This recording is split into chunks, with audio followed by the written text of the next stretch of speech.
So, the first time I moved to New Orleans was a very strange time. There's a lot of stories from that I could tell, and I'll probably get around to all of them eventually. I don't really trust the sands of time to be kind to me in my capacity to remember things. So it's actually kind of important for me to recite a lot of these things so I don't ever forget them. Well, even if I forget them, at least I can go back and dig them back up. So I think I might have stated this before, whether on this channel or just in general. The first time I moved to New Orleans was right after Hurricane Katrina. Nothing was going right for me and my friends down in Eugene, Oregon. So because I was the only one to really put any money into it, saved up a bunch of money and actually sold a bunch of collectible stuff that I've been carrying with me all my life for a very long time.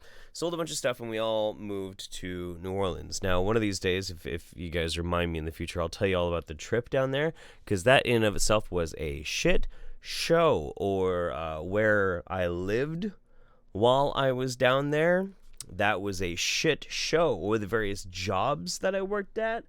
Half of that was a shit show. The other half was great. I'll kind of talk about that right now.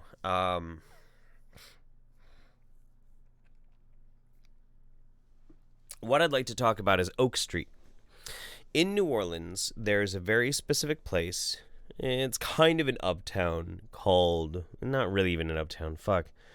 It's in like the Carrollton area, called Oak Street. Oak Street is a very, very small little town inside of New Orleans. And it's one street, and it's only a few blocks long. And it kind of varies depending on like what kind of business are in there. But it's a tiny town inside of New Orleans because there's nowhere else in New Orleans that's like Oak Street. Oak Street is great. And people are really, really protective there of their way of life. They like Oak Street. They don't want Oak Street to be like the rest of New Orleans. It's kind of like, you know what it reminds me of? Oak Street reminds me of Eugene, the city that I live in now, just on one street. And in this little tiny hippie, not like yuppie hippie, but just kind of like down to earth hippie street, I took a job cooking at the Oak Street Cafe, which I think is now the Live Oak Cafe. It is now owned by somebody I worked with when I worked there. Like, I worked with the woman who now owns it, but she and I both worked under the owner prior to that. His name is Brad. Great guy. When the whole hurricane thing happened, Brad got back into New Orleans within like 2 or 3 days, and he brought emergency supplies. He set up shop, and he lit candles and lit up the fucking gas stove and just started cooking and giving food out to the neighborhood. Everybody's bringing him their food. Everybody brought all the food over to the cafe, and Brad just fucking cooked that shit up, and everybody got fed. Everybody pitched in. It was crazy. Great guy. Everybody in the neighborhood loved this fucking dude. And I got my job there by walking in one day and saying, "Hey, my name's Jeff." And he's like, "Hi, I'm Brad." I'm like, "Cool. Here's my resume. I can't wait to work here." And he's like, "Oh yeah? What makes you think I'm going to hire you? I don't have any positions open yet." And I'm like, "That's right. I bet you don't. But you will. And on that day, I can't wait to work for you." And he's like, "You seem very self-confident." I'm like, "Yeah, I'll see you in a few days." Okay. And I came back in 3 days later, ordered a cup of coffee, looked over. "Hey, Brad, you need any help yet?" No." "Okay. Well, I'll see you in a few days." And then I just did that over and over and over again for 4 fucking weeks. And one day I walked in, I'm like, "Hey, Brad." And he's like, "I actually am looking for somebody, and I was wondering if you would be willing to take up a shift and see if we're a good fit." Okay. And I was a great fit. And I worked there for a while, and I loved it. It's the best part of living in New Orleans that first time. It was a great place. And he was a great boss. Great boss. Really understanding. Sweet dude. Then across the street from there, there was a really cool, and I think it's still there, comic shop, um, owned by a guy named DC, and he's a really, really great dude. There was a skate shop. There's a coffee shop called Zots, which is really awesome. The interior is just one of the coolest decorated coffee shops I've ever seen in my life. And I spent a very long time in that coffee shop having a lot of fun. But there was another place called On the Other Hand, owned by Miss K. And Miss K was the very definition of a fine southern lady. She wore these giant fucking hats. Beautiful, beautiful hats. She'd wear these, frankly, flattering, form-fitting, beautiful dresses with, like, mother of pearl sewn in. Like, these are incredibly expensive articles of clothing that she's wearing. She's an older lady, gray-haired, very refined looking. And she owned this consignment shop, this clothing shop. People would bring stuff in. And it was a really fancy place, too. It was kind of like a labyrinth trying to go through and navigate. She had a contact with the wardrobe department in Hollywood. So actual pieces of clothing worn by Hollywood actors in Hollywood films would end up at On the Other Hand. And, you know, you could buy a tie that was worn by Brad Pitt for $85.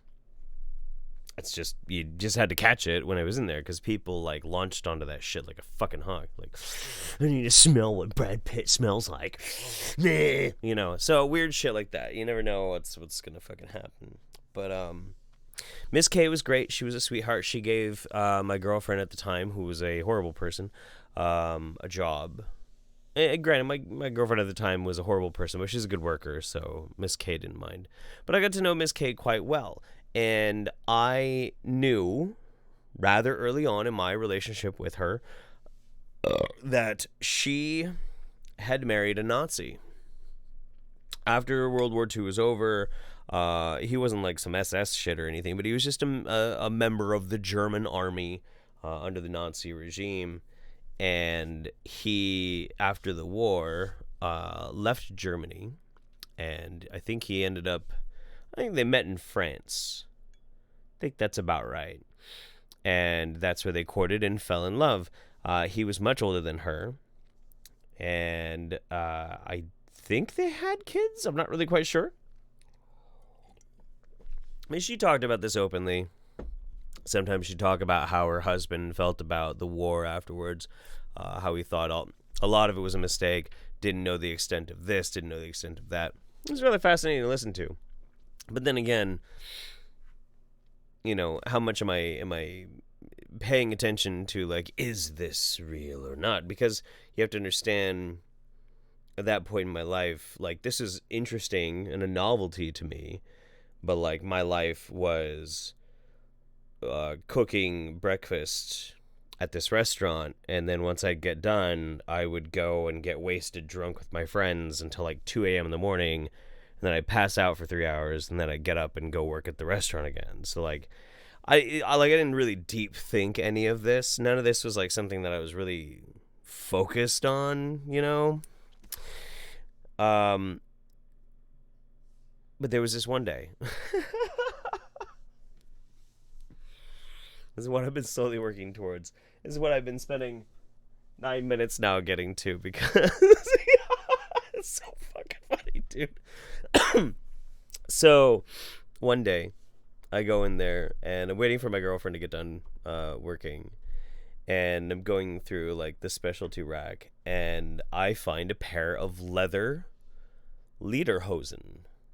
Traditional Lederhosen, not like fetishy or some shit, but Lederhosen made out of very soft calf leather.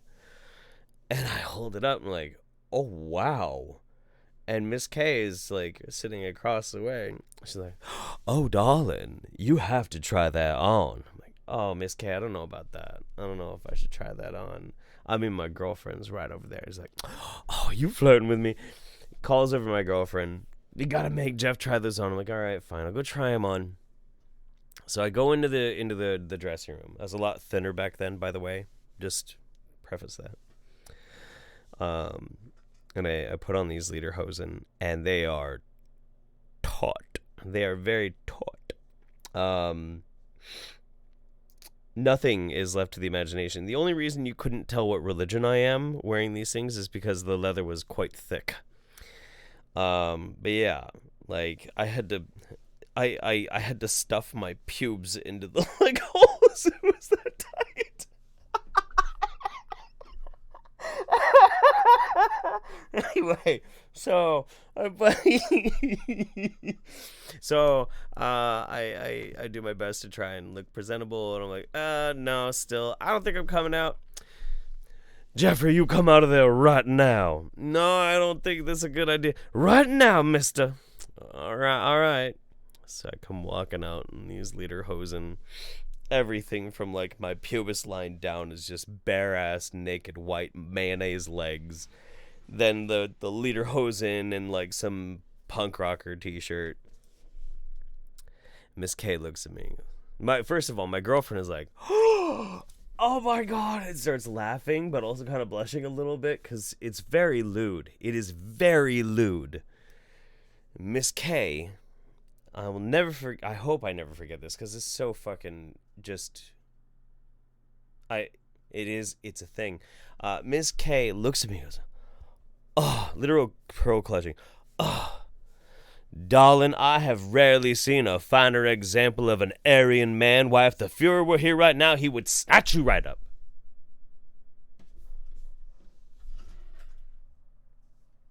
Internal monologue. Did she just fucking say that? What do we do? Thanks. And off I went to go and change. It was very jarring. It was a jarring experience.